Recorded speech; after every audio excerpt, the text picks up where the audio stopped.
Hello बच्चों, quantity mastermind में आपका स्वागत है। आज मैं लाया हूँ साइंस का सेट 3 का लॉन्ग प्रश्न, जिसे हम लोग सब्जेक्टिव प्रश्न भी कहते हैं। तो बच्चों, मेरा गला का आवाज़ थोड़ा ठीक नहीं है, इसलिए वीडियो थोड़ा देर देर में बना रहे थे।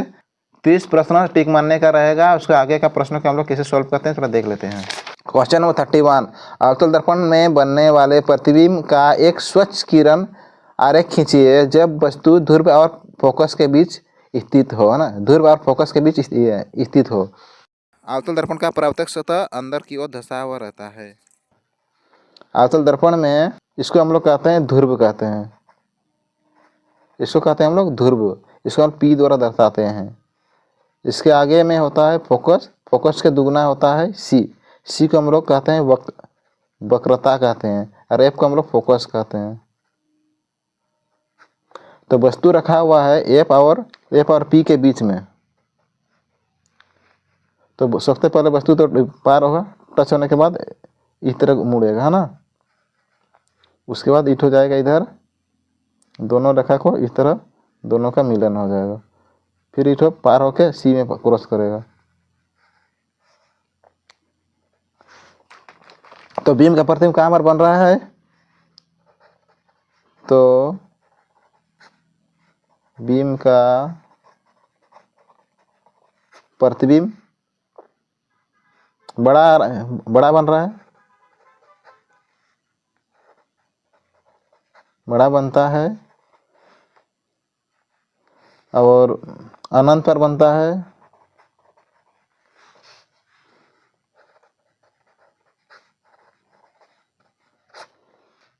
अनंत पर बनता है और वास्तविक तथा सीधा, और वास्तविक और सीधा बन रहा है ना।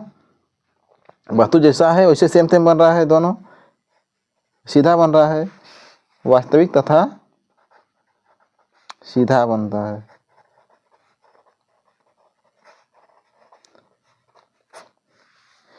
ऐसी स्थिति में वस्तु हमेशा जब ध्रुव और फोकस के बीच में रहेगा तो सीधा बनता है। इसका कुछ महत्वपूर्ण ट्रिक है, इसका ट्रिक भी हम लोग जान लेते हैं। इसको हम लोग कहते हैं वस्तु और इसको कहते हैं प्रतिबिंब। जब वस्तु अनंत पर हो तब तो प्रतिबिंब कहाँ पर बनना चाहिए? फोकस पर। जब वस्तु अनंत पर हो तब ये प्रतिबिंब फोकस पर बनता है। जब वस्तु सी पर हो तो ये प्रतिबिंब कहाँ पर बनेगा? सी पर बनेगा, सेम सेम बनेगा, है ना। जब वस्तु एफ पर हो तो प्रतिबिंब कहाँ पर बनेगा? इस अनंत पर। जब अनंत पर रहेगा तो फोकस पर, और इधर फोकस पर रहेगा तो अनंत पर, है ना। अनंत पर फोकस पर, और फोकस पर रहेगा तो अनंत पर, और इधर सी पर रहेगा। सी पर रहेगा तो सेम सी पर बनता है। ये वाला ट्रिक बहुत काम का चीज़ है, थोड़ा देख लेना। और जानना चाहता है तो इसको थोड़ा विस्तार से वीडियो बना देंगे। कमेंट चाहिए। क्वेश्चन नंबर 32, दीर्घ दृष्टि दोष क्या है, इसे दूर कैसे किया जाता है? दीर्घ दृष्टि दोष जो होता है ना, उसको दूर करने के लिए यानी सबसे पहले क्या होता है, आँख बनाना पड़ेगा। कोई भी वस्तु आ रहा है इधर से, इसे फोटो कैसे बनेगा? फोटो हमेशा पार हो जाएगा। फोटो कैसे होगा? पार हो जाएगा। तो उसका थोड़ा एग्जाम्पल लिखना पड़ेगा। वैसे व्यक्ति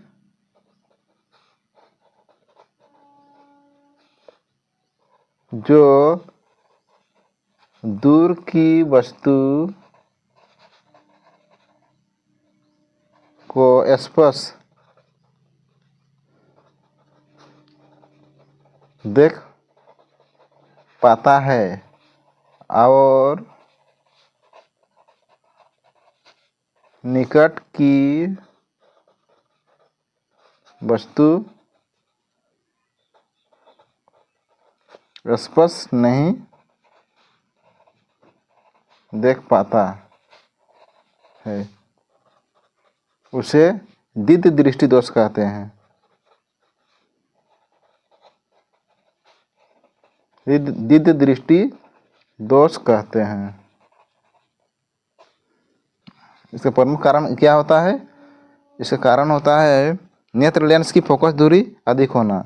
इसका नेत्र लेंस की फोकस दूरी अधिक होना। इसके बाद चित्रटा यहाँ पर बनाना पड़ेगा, है ना।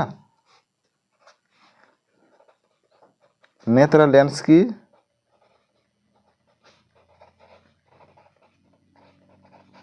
फोकस दूरी अधिक होना,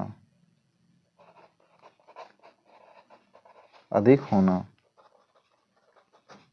और दूसरा, नेत्र गोलक का गोलक छोटा होना, नेत्र गोलक छोटा होना।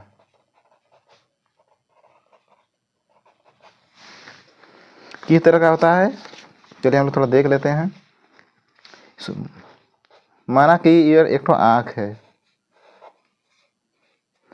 कोई वस्तु आ रहा है इधर से इतना दूर से, इसका फोटो कहाँ पर बन रहा है, पार हो जा रहा है, फोटो पार हो जा रहा है। फोटो तो यहाँ पर बनना चाहिए ना, तो फोटो पार हो रहा है, इसलिए इतने नेत्र लेंस की फोकस दूरी, यहाँ पर फोकस दूरी अधिक हो गया और नेत्र गोलक छोटा हो जा रहा है, इधर छोटा हो जा रहा है। तो उपचार के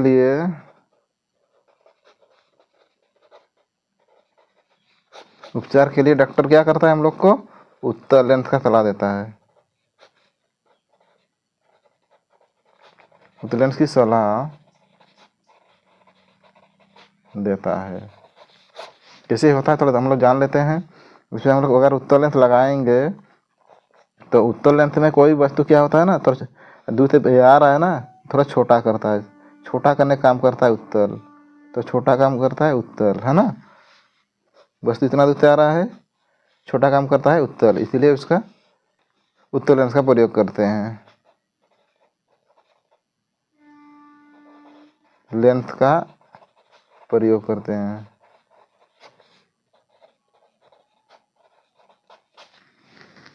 अब प्रश्न पूछेगा निकट दृष्टि दोष क्या है, क्वेश्चन पूछ सकता है निकट दृष्टि दोष क्या है, दोष क्या है, क्वेश्चन पूछ सकता है निकट दृष्टि दोष क्या है। तो वैसे व्यक्ति जो निकट की वस्तु स्पष्ट देख पाता है परंतु दूर की वस्तु स्पष्ट नहीं देख पाता, उसे निकट दृष्टि दोष कहते हैं।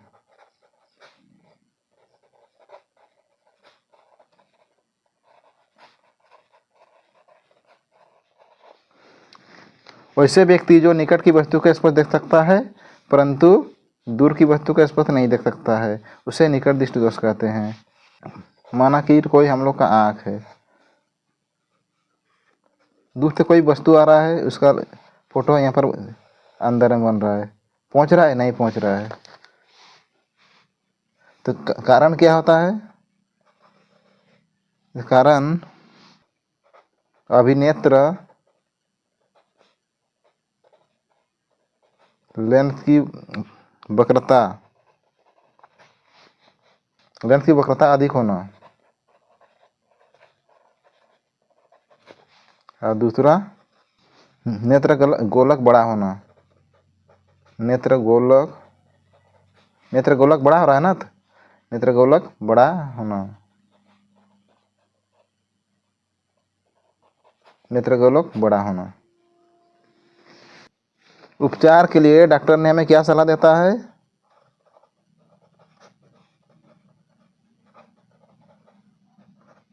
उपचार के लिए डॉक्टर ने क्या सलाह देता है हम लोग को, अवतल लेंस। इसमें अगर अवतल लेंस लगाएंगे तो क्या होगा, कोई भी चीज़ दूर से आ रहा है ना, उसका लेंस हमेशा थोड़ा फैलता है, अवतल में थोड़ा फैलता है, फिर जाकर फोटो सेम जगह रेटिना पर गिराएगा। कहाँ पर गिराएगा, रेटिना पर, रेटिना या दृष्टि पटल कहते हैं, इसमें हम लोग का फोटो बनता है, फोटो बनता है। इसका उपचार क्या होता है, अवतल लेंस,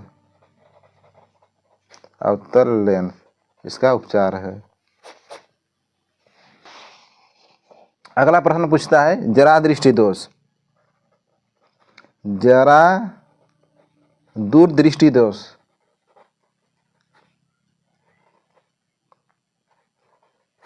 जरा दूरदृष्टि दोष। अगर जरा दूरदृष्टि दोष अगर पूछेगा तो इसका आंसर लिखना है आयु में वृद्धि होने के कारण, आयु में वृद्धि होने के कारण मनुष्य का संयोजन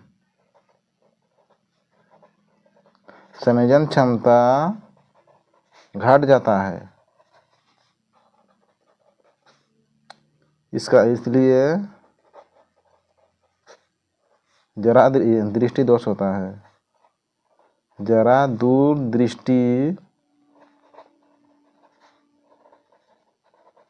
दोष होता है। तो उपचार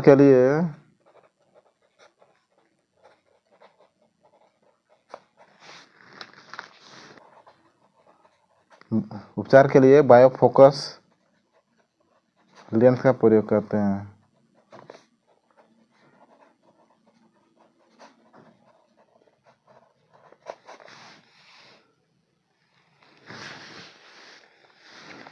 फिर होता है चौथा नंबर अबिंदुकता।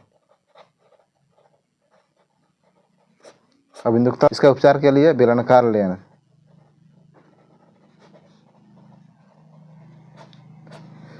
अबिंदुकता तो अभी की किताब में नहीं दिया हुआ है, थोड़ा इसका उपचार थोड़ा देख लेना कि इसका बेलनाकार लेंस से इसका प्रयोग करते हैं। अब बोलने से इसको लिख देंगे थोड़ा सा। क्वेश्चन नंबर 33, जब लोहे की कील को कॉपर सल्फेट के विलयन में डुबाया जाता है तो विलयन का रंग क्यों बदल जाता है, उसका रंग क्यों बदल जाता है? तो हम लोग जानते हैं कि इसका कॉपर सल्फेट अगर लोहा है, 33 नंबर इसका आंसर लोहा है, इसको हम लोग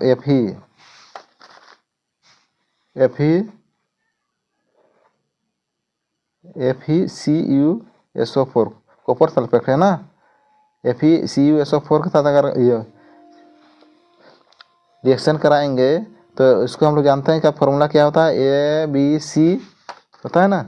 तो एक साथ हम लोग C जोड़ते हैं तो यानी FeSO4 होगा और B अलग हो जाएगा। बता दिए थे ना, B अलग हो जाता है, B हमेशा अलग हो जाता है और इसके साथ एक साथ C जोड़ता है और B तो अलग हो जाता है। तो इसको देख लेना। हाँ, कॉपर सल्फेट रंग गहरा नीला हो जाता है। कॉपर सल्फेट गहरा नीला रंग का हो जाता है। क्वेश्चन नंबर 34, शुष्क हाइड्रोक्लोरिक गैस शुष्क लिटमस पत्र के रंग को क्यों नहीं बदलता है?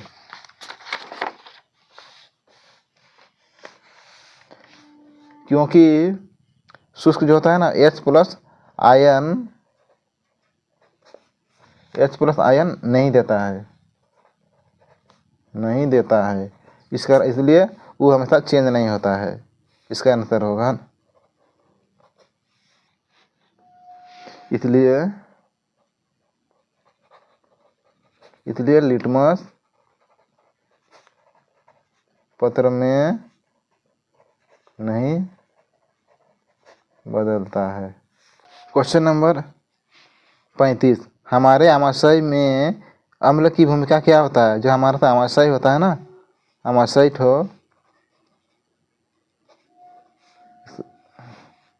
इसकी अम्ल की भूमिका क्या होता है? HCl यानी नहीं तो NaCl, इसको नमक को कहते हैं। है ना, इसका भूमिका क्या होता है? भोजन को पचाने में काम करता है, भोजन को पचाने में सहायता करता है।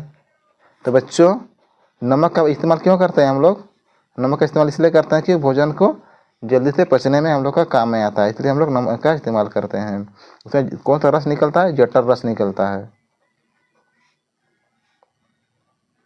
कौन सा रस निकलता है? जठर रस निकलता है।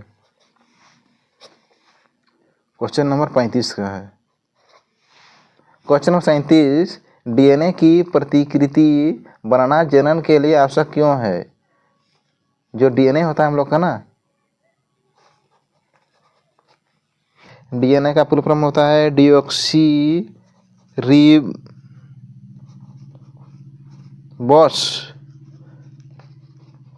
Nucleic acid. Deoxyribose nucleic acid होता है इसका फुल फॉर्म। डीएनए का अर्थ होता है कि इसका पीढ़ी से पीढ़ी दर बढ़ना। उसका अर्थ क्या होता है? पीढ़ी से पीढ़ी दर बढ़ना, पीढ़ी से पीढ़ी दर बढ़ना। डीएनए में जो होता है, सबसे पहले इसका प्रयोग किया था मेडल ने इसका खोज किया था। तो मेडल ने सबसे पहले किसका परीक्षण किया था? मटर का पौधा का, मटर का प्रयोग किया था। मटर का पौधा था ना, मटर में सबसे पहले परीक्षण किया था डीएनए, है ना। डीएनए हमेशा क्या होता है, जैसे हम लोग जानते हैं डीएनए में सबसे पहले जैसे हमारा दादाजी आता है, दादाजी के पापा के बाद आगे हम लोग सब है, मैं, तुम, ये सब जितना भाई बहन, जितना हम लोग का अपना ग्रुप का, फिर आने वाला संतान आएगा, फिर बच्चा सब आएगा, फिर बच्चा, ऐसे हम लोग डीएनए का आगे तो पीढ़ी दर बढ़ते रहता है। उसी तरह सब जितना भी जीव जंतु होता है ना, सबका पीढ़ी से पीढ़ी दर बढ़ते रहता है। क्वेश्चन नंबर 38 है। इसमें क्वेश्चन पूछा हुआ है पोषी स्तर क्या है? पोषी स्तर क्या है, क्वेश्चन पूछा हुआ है। तो हम लोग पोषी स्तर में हम लोग क्या होता है, जिसको हम लोग खाद श्रृंखला को कहते हैं। सबसे पहले हम लोग घास का प्रयोग करेंगे। घास है हम लोग का, घास के बाद कौन आएगा? हिरण आएगा। हिरण के बाद क्या आएगा हम लोग का? शेर आएगा। तो इसको हम लोग इसको हम लोग कहते हैं प्राथमिक उपभोक्ता कहते हैं। प्राथमिक उपभोक्ता, इसको कहते हैं हम लोग द्वितीयक उपभोक्ता कहते हैं। प्राथमिक उपभोक्ता, इसको हम लोग द्वितीयक उपभोक्ता कहते हैं। जैसे होता है फिर घास, जैसे घास होता है, घास के बाद क्या होगा? बकरी आएगा। बकरी के बाद कोई शेर आएगा, पता है ना। इसको हम लोग प्राथमिक उपभोक्ता कहते हैं।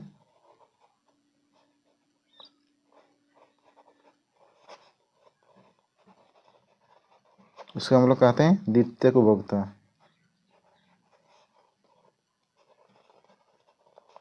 इस तरह का प्रश्न आएगा तो थोड़ा देख लेना। इसको क्या कहते हैं? उत्पाद। घास को क्या कहते हैं हम लोग? उत्पाद बोलते हैं, उत्पादक कहते हैं। घास को हम लोग उत्पादक कहते हैं। क्वेश्चन नंबर 39, 7 सेंटीमीटर ऊंची एक वस्तु 8 सेंटीमीटर फोकस दूरी के उस उत्तल लेंस से 12 सेंटीमीटर की दूरी पर रखी है, तो प्रतिबिंब की स्थिति और प्रकृति एवं आकार ज्ञात करना है। तो हम लोग जानते हैं कि प्रश्नों में उत्तल लेंस का दिया हुआ है, तो हम लोग उत्तल लेंस का हम लोग कहते हैं। क्वेश्चन नंबर 39 है, उत्तल लेंस है। तो इसमें हम लोग 7 सेंटीमीटर ऊंची, इसका 7 सेंटीमीटर ऊंचा कोई वस्तु है, 8 सेंटीमीटर फोकस दूरी के, इसका फोकस दूरी कितना है? तो फोकस दूरी यहाँ से 8 सेंटीमीटर है। एक उत्तोलन से 12 सेंटीमीटर दूरी पर रखी गई है। तो वस्तु कहाँ पर रखा है? यहाँ से कितना दूर होगा? 12 सेंटीमीटर। तो प्रतिबिंब की हम लोग को दूरी निकलना है। तो वस्तु इसे टकराने के बाद यहाँ पर पार होगा ना, इधर नहीं, सॉरी, इधर पार होगा। टकराने के बाद इधर पार होगा, फिर यहाँ टकराने के इधर पार होगा। तो वस्तु का कहाँ पर बन रहा है? ये प्रतिबिंब तो यहाँ से कितना दूरी पर बन रहा है, यानी भी कितना दूरी पर बन रहा है। तो हम लोग जानते हैं कि एफ दिया हुआ है 8 सेंटीमीटर दिया हुआ है, यू दिया हुआ है, इधर बन रहा है यानी माइनस में होगा, 12 सेंटीमीटर है। और एच डैश दिया हुआ है 7 सेंटीमीटर। और H2 बराबर क्वेश्चन मार्क और V बराबर क्वेश्चन मार्क। तो हम लोग का लेंस है, लेंस का फॉर्मूला लगाते हैं हम लोग, 1/f बराबर 1/v माइनस 1/u। तो फोकस दिया हुआ है 1 यानी फोकस का मान 8 है और v का मान निकलना है और u दिया हुआ है हम लोग का -12। तो 1/8 बराबर 1/v माइनस माइनस प्लस 1/12, इसको पार करना पड़ेगा। तो 1/v इधर लिखते हैं हम लोग, इसको 1/8 इधर लिखते हैं, इसको पार करेंगे हम लोग तो क्या माइनस में 1/12 सॉरी 1/v बराबर, अभी दोनों को लसो लेना पड़ेगा, 8 और 12 को, 2 4 8, 2 6 12, 2 दूने 4, 2 3 दूने 6। तो अब गुना करना पड़ेगा, 2 दूने 4, 4 दूने 8, 8 तिया 24। फिर इसको हम लोग इधर लिखना पड़ेगा, 8 तिया 24 यानी 3 होगा यहाँ, 12 दूने 24 यानी 2 इधर होगा। तो 1/v बराबर इधर दोनों घटाने से 1 और नीचे में 24 है, फिर क्रॉस गुना होगा। तो v बराबर क्या होगा 24 सेंटीमीटर। इतना आ रहा है हम लोग का v का मान, v का मान आ रहा है यहाँ से इतना दूर 24 सेंटीमीटर है आ रहा है। फिर इसका अवधारण क्षमता निकलना है, h डैश दिया हुआ है ऊंचाई, तो अवधारण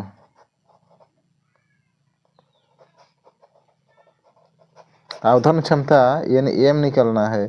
तो m बराबर हम लोग का जानते हैं h dash by h v by u होता है। तो h डैश में हम लोग का मान दिया हुआ है, ये वस्तु का ऊंचाई कितना हम लोग का उसको h डैश बोलते हैं, और h2 में हम लोग ई वाला है ना, h2 में ई वाला है। तो h1 में दिया हुआ है हम लोग का, तो h डैश निकलना है, h1 में दिया हुआ है हम लोग का 7 और v का मान है निकला हम लोग का 24 और u का मान है -12। अब दोनों का काटना पड़ेगा, काटेंगे तो 12 दूने 24 यानी माइनस हो जाएगा, ऊपर गुना होगा। तो h डैश बराबर 7 दूने 14 माइनस में, यानी h डैश का मान कितना आ रहा है हम लोग का, इसका ऊंचाई का मान -14 आ रहा है।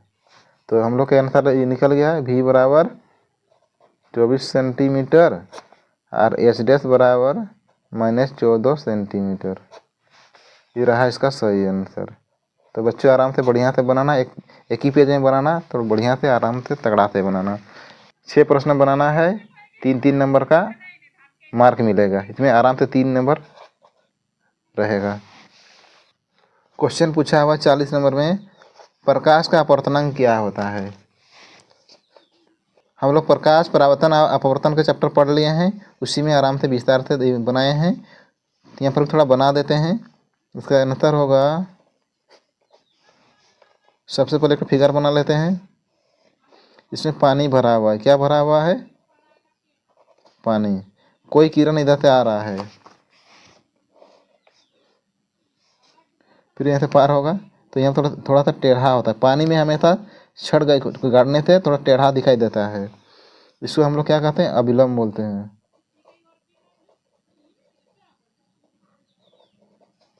इसको अभिलंब बोलते हैं, इसको भी अभिलंब बोलते हैं। जब किरण इधर से आ रहा है और इधर पार हो रहा है, तो जैसे थोड़ा पानी में घुसेगा तो थोड़ा टेढ़ा हो जाता है, फिर पानी से निकलेगा तो फिर उसका रफ्तार फिर पकड़ लेता है, इसलिए कहते हैं इसको हम लोग हवा माध्यम कहते हैं। इसको हम लोग पानी, फिर हवा होता है। ये कहने का मतलब साइंस भाषा में इसको हम लोग विरल माध्यम कहते हैं, इसको संगन माध्यम कहते हैं, इसको विरल माध्यम।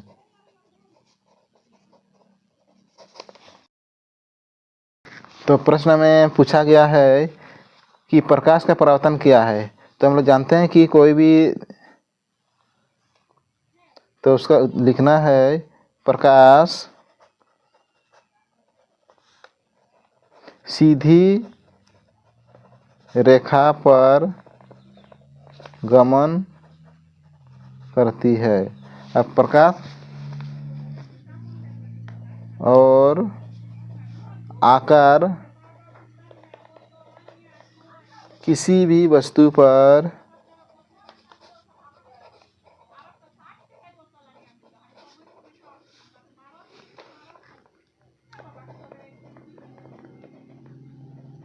टकराने पर उसका अनुभव करते हैं, उसे प्रकाश का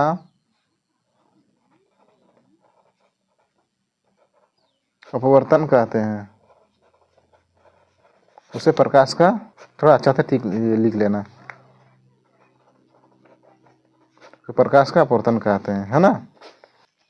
जैसे अभी हम कोई लाइट आ रहा है ना, तो प्रकाश किरण आ रहा है, तो क्या होता है, जब हवा से पानी माध्यम में जाएगा, यानी विरल माध्यम से संघन माध्यम में जाएगा तो अविलंब की ओर झुकता है, और संघन माध्यम से हवा विरल माध्यम की ओर जाएगा तो अविलंब से थोड़ा दूर हट जाता है, अविलंब से थोड़ा दूर हट जाता है। तो बच्चों थोड़ा पूछेगा कि संघन माध्यम से विरल माध्यम की ओर जाने पर लाइट का प्रकाश कैसे होता है, बोलने थे अविलंब से थोड़ा दूर हट जा रहा है, और विरल माध्यम से संघन माध्यम में जाने पर अविलंब से थोड़ा सामने आ जाता है, यानी चिपक जाता है ना। क्वेश्चन थोड़ा पूछेगा, थोड़ा देख लेना।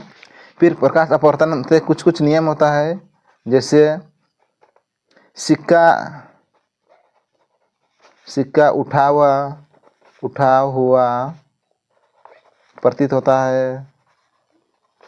जैसे कोई कांच गिलास रखे रहते हैं या पानी डाल देंगे, सिक्का नीचे में होगा, तो दूर से देखने पर हम लोग का आँख से नज़र थोड़ा सिक्का उठा हुआ प्रतीत होता है। किस कारण होता है, अविलंब से थोड़ा हट जाता है, इसलिए कहते हैं। फिर अगला क्वेश्चन पूछ सकता है यहाँ पर, सूर्य क्यों चपटा होता है? सूर्य क्यों चपटा प्रतीत होता है? सूर्य क्यों चपटा प्रतीत होता है? तो ये सुबह या शाम के समय, है ना। सुबह सूरज क्यों लाल क्यों दिखता है या चपटा क्यों नजर आता है? प्रकाश अपवर्तन के कारण, अपवर्तन के कारण। तारे क्यों टिमटिमाते हैं? तारे क्यों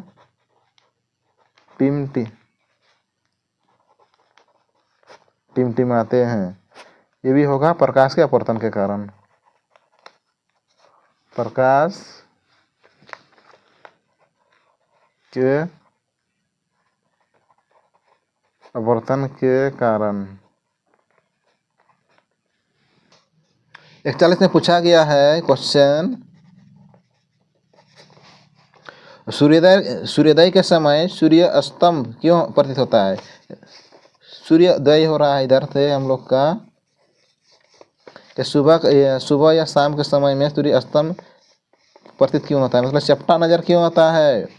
तो हम लोग जानते हैं कि जो आसमान होता है ना, ऊपर कौन सा माध्यम रहता है, विरल, और धरातल हमेशा संघन ठंडा रहता है। जब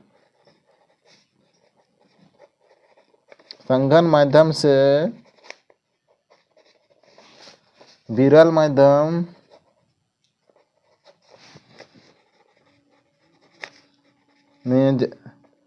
माध्यम में देखने पर सूर्य कभी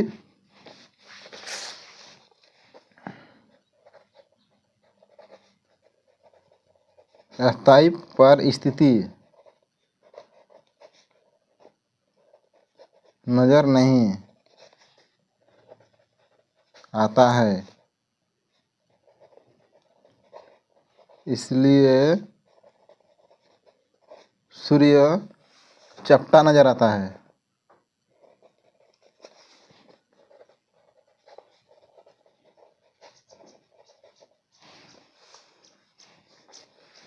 सूर्य चपटा नजर आता है ना। और प्रकाश का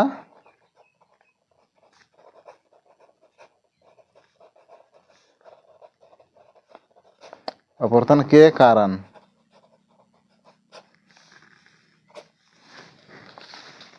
तो बच्चों इसका नेक्स्ट समय में बना देंगे। क्वेश्चन तब लिखेंगे और आराम से बढ़िया से बना देंगे। कौन सा पार्ट का वीडियो बनाना चाहते हैं तो आराम से बना देंगे। कोई बच्चा कमेंट किया है इंग्लिश का लिए तो इंग्लिश का भी पार्ट तब इसके बाद में डाल देंगे। धन्यवाद।